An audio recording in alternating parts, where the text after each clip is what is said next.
How did we end up in a situation where there's a generation of people who works 40 hours a week, can barely pay their rent, and seems to have like no forward trajectory? The problem in the world today is that the meta has been figured out by the people who usually employ you.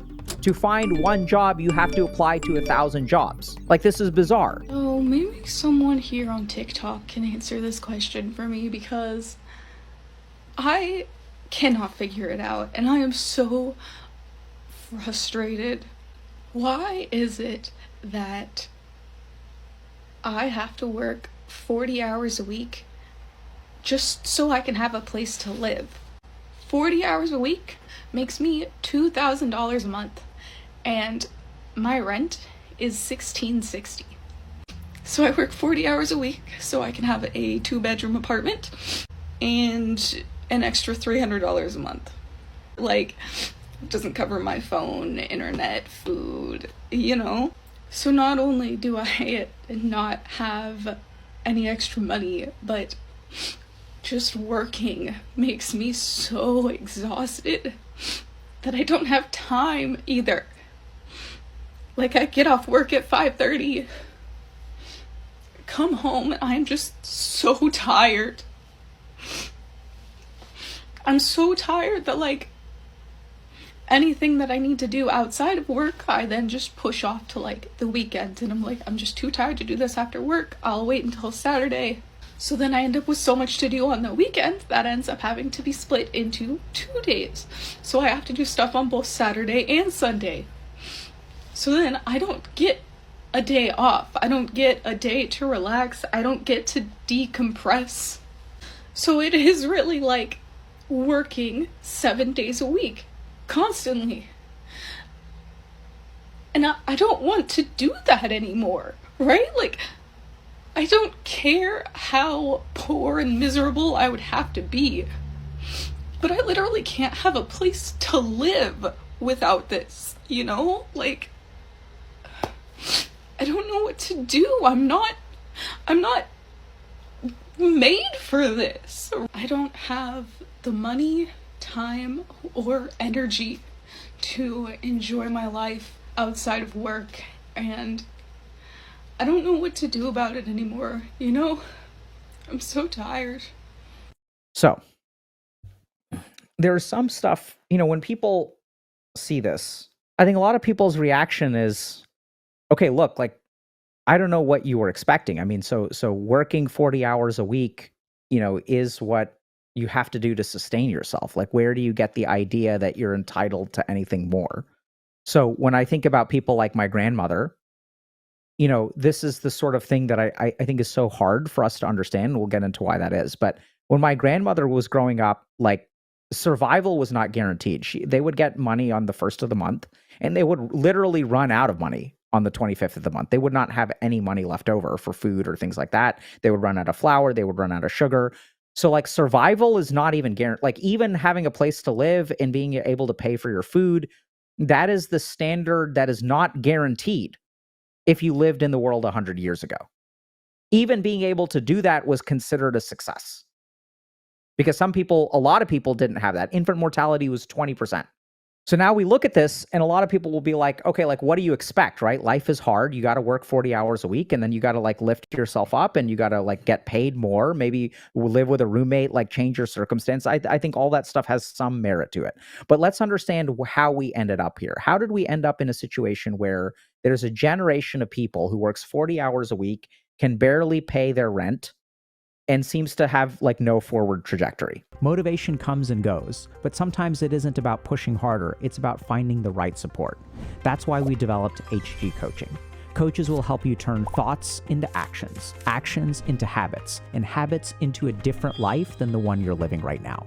People who go through our coaching program experience, on average, a 58% improvement in the sense of direction and purpose in life, and also experience reductions in feelings of stress and anxiety. Real change doesn't happen overnight, and it rarely happens alone. So if y'all are interested in getting unstuck and moving forward, check out the link in the description below and give HG Coaching a shot. So I think the reason that some people will look at this and think, oh my God, these kids are so entitled, is actually because of the boomers. And I'm not blaming them, but let's understand this. So the entitlement that your children grow up with depend on what you teach them, right? So when we're saying, hey, I'm working 40 hours a week and I'm basically like stuck at neutral, right? There's no upward trajectory. And someone says you should work harder. They are operating based on the assumptions that they grew up with, where when you worked 40 hours a week 50 years ago, that was enough for upward financial trajectory. The ratio between income and acquiring a house and how much rent was and things like that were such that 40 hours a week was sufficient for upward trajectory. The world was also filled with opportunity to where if you exerted yourself a little bit harder, you could actually get promoted, you could like start a side hustle, like whatever. So if we look at the period between like, let's say 1950 and like 2005, I think that was a period of unprecedented economic prosperity from a circumstantial standpoint. So when you have a generation of people who grow up with economic prosperity, their assumptions about how the world works are completely different. You can do something, you can just start a .com in 1992 and you could sell it for a ton of money. Like that's just what happened, right? If you were in college in the 60s, you could do a bunch of LSD and a bunch of marijuana on some liberal college campus, roll into some banking job, and then just get promoted and have pensions and stuff that were relatively intact. And then you could retire at the age of 2000 with all of your .com stocks and you could be totally fine. So then you have a generation of people with economic prosperity. And so what do they instill in their children? They instill in their children that, hey, if you sort of like work somewhat, but you don't need to work super hard, like you just kind of lift yourself up by your bootstraps, because that's what I did. Because when I lifted myself up, I had so much upward momentum that it was easy to lift myself up by my bootstraps. So you should be able to do it too. So what I've noticed is that we have an entitled generation. And the reason we have an entitled generation is because we learned that entitlement, our perception of what the world was supposed to be, was based on a generation above us for whom things were objectively easier. And now we inherit a way of looking at the world, a relationship with work, and our expectations from our parents. And then now we are getting crushed because the reality has changed. And the reality of the world today is that things have been optimized. Optimization is the worst thing that has happened. So if you look at a video game, so this happened in Dota 2 recently. This is really interesting. So what they did in Dota 2 is they made the top 0.5% of matches private. So what used to happen is a patch would come out. There would be APIs that scrape professional player data, and the meta would get figured out within 24 hours. And everyone in the game is just copying the meta that the pros are doing at the highest brackets. So Dota made a change where the top 0.5% of matches are now private, so you can't copy what the pros are doing. So now everyone has to figure things out for themselves. The world has the meta has become far less optimized, which means that there is opportunity for random crap to work, because not everyone that you're playing against doesn't know what the meta heroes are. So you can play an off meta hero, you can have some weird strategy and it can work because you're not playing against a full stack of all of the OP heroes. Make sense? The problem in the world today is that the meta has been figured out by the people who usually employ you, right? People have figured out what is the minimum amount of money that I can pay someone? What is the maximum amount of rent that I can charge, right? Now we have big data, we have private equity in housing, we have all these kinds of things going on. Walmart has a bunch of people that are subsidized on food stamps or whatever, right? So I'm not like anti-capitalism here. I'm just saying that the meta has been figured out. And since the meta has been figured out, all of the opportunity that existed, all of the random crap that you could fall backwards into, like 30 years ago, you can't do anymore. You can't walk into a place, give your resume, and find a job. It doesn't work like that anymore, because all of these processes have been optimized and the efficiency has increased like 1,000-fold. And in this efficiency increase, a lot of weird things have happened. The internet showed up, which made it easy to apply to 1,000 jobs. And so now the standard has become, now there's been an equilibrium where to find one job, you have to apply to 1,000 jobs. Like, this is bizarre. So what used to be an advantage has now become a disadvantage, has now become maladaptive. So the meta has been figured out and we are getting crushed. At the same time, I think that there are some difficult truths that we have to face if we're in this situation, because this is the situation that we're in, right? There's not like, we can complain about it, but We don't live in a world where complaining about things changes them, unfortunately. So now the question becomes, if you're actually like a millennial or Gen Z or Gen Alpha person who's getting dumpstered by how everything is optimized by people like private equity firms, and I'm not like anti-private equity, that's just the nature of things right now, okay? Now the question is, what do you do about it? So here's my first bit of advice. And this is where things are going to sound really like lack of compassion, okay? But this is like, if you want to know what to do about it, things are not going to be easy. What you have to understand is that you are playing life at a disadvantage. So all of the solutions are going to suck. It is going to be a lesser of two evils. There's no good solution here. The first thing that I would say is be careful about tiredness. So let's understand where tiredness comes from. Tiredness comes from when we see a life where there is no forward trajectory. There's no sense of hope. There's no sense of, if I invest effort, if I were to ask this person, if you were to work 10 hours harder every week, what would happen to your life? They will say nothing. So I want y'all to understand this very, very, very clearly from a neurological perspective. The moment that you conclude that additional effort will not change your life, your brain and your body will start to feel more tired. Tiredness is an energy conservation strategy.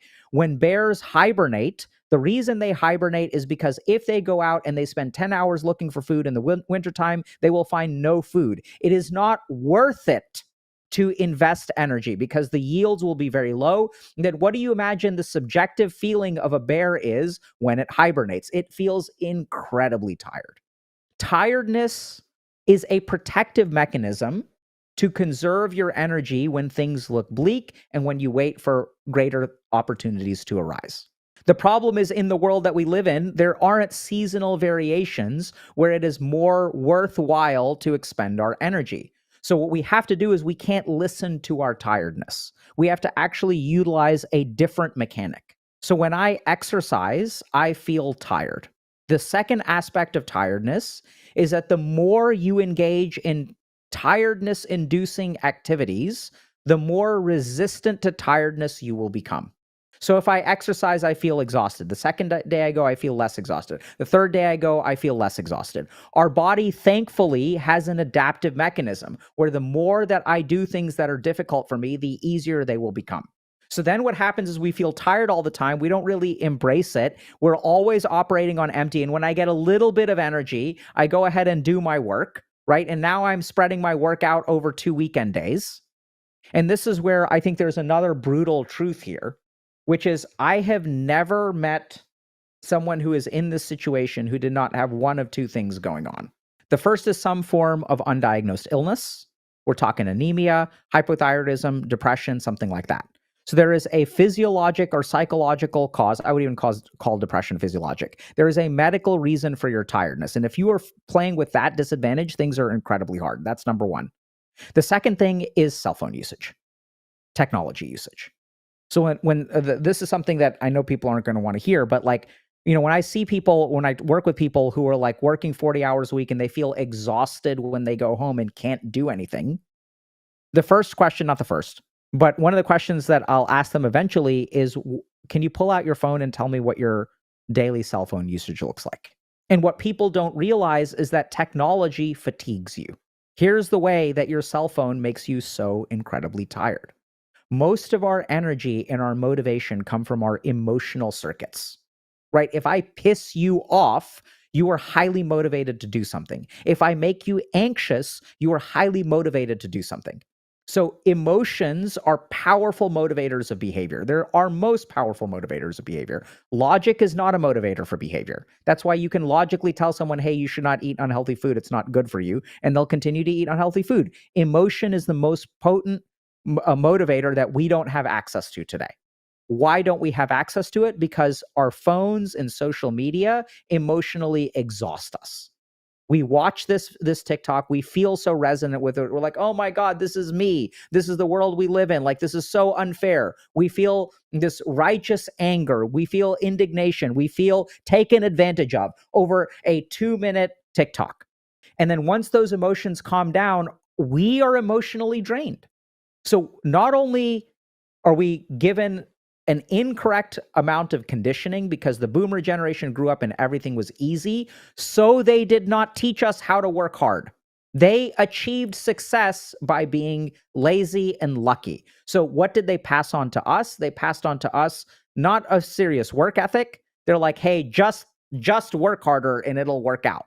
But if you kind of think about the lack of sophistication, what that means is that someone who just sort of showed up and exerted a little bit of effort, things worked out. Like that's the only way they could believe that, right?